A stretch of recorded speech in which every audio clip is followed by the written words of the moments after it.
Hello everybody and welcome back to another story time.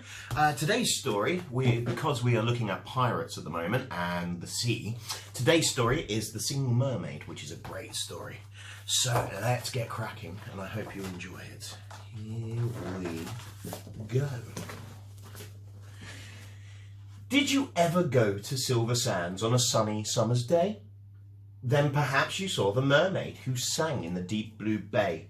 She sung to the fish in the ocean, to the haddock, the hake and the ling, and they flashed their scales and swished their tails to hear the mermaid sing.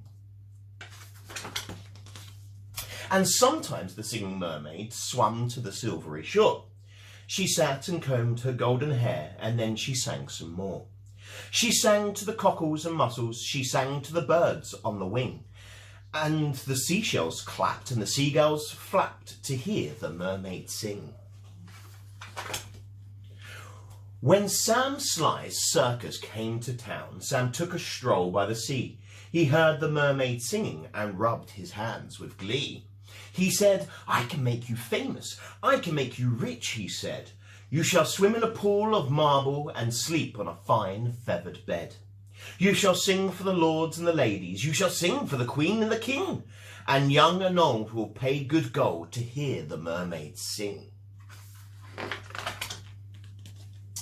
"Don't go," cried the seagulls, and the seashells warned, "He lies!" But the mermaid listened to old Sam Sly and smiled as she waved her goodbyes.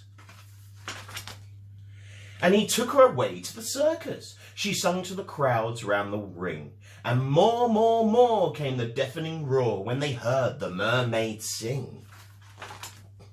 Now the mermaid shared a caravan with Annie the acrobat, and Ding and Dong the circus dogs, and Bella the circus cat. And she made good friends with the jugglers, and the man who swallowed fire, and the clown with the tumble-down trousers, and the woman who walked on the wire. But she wasn't friends with old Sam Sly. No, she didn't care for him, for he made her live in a fish tank where there wasn't room to swim. And there was no pool of marble, and there was no feather bed. And when she begged him, "Set me free," he laughed and shook his head. All summer long the circus toured, all autumn, winter, spring, and many a crowd cheered long and loud to hear the mermaid sing.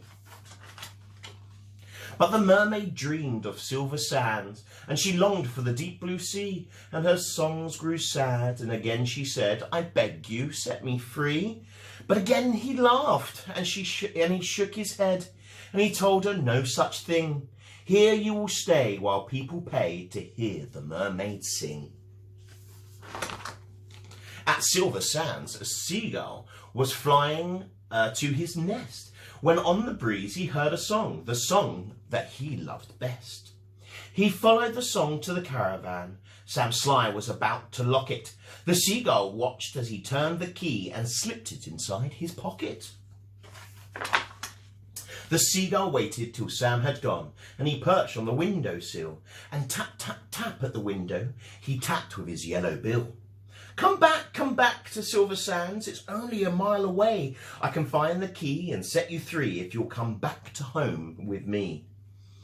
"Escape," barked the dogs, "escape," meowed the cat, but the mermaid sighed, "I'd fail, for how could I walk to Silver Sands when I only have a tail?"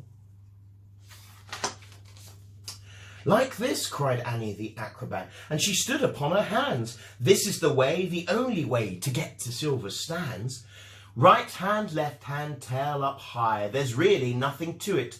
If I give you lessons every night, you'll soon learn how to do it." Next week, while Sam was snoring, the seagull stole the key. He carried it off to the caravan and set the mermaid free. And he flew ahead to guide her as she walked upon her hands all along the moonlit road that led to Silver Sands.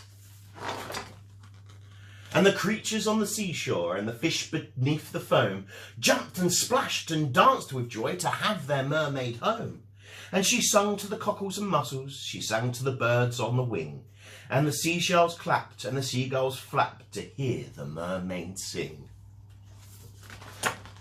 And if you go to Silver Sands and swim in the Bay of Blue, perhaps you'll see the mermaid, and perhaps she'll sing for you. I like that one, and I hope you can join me again soon for another story. Take care. Bye.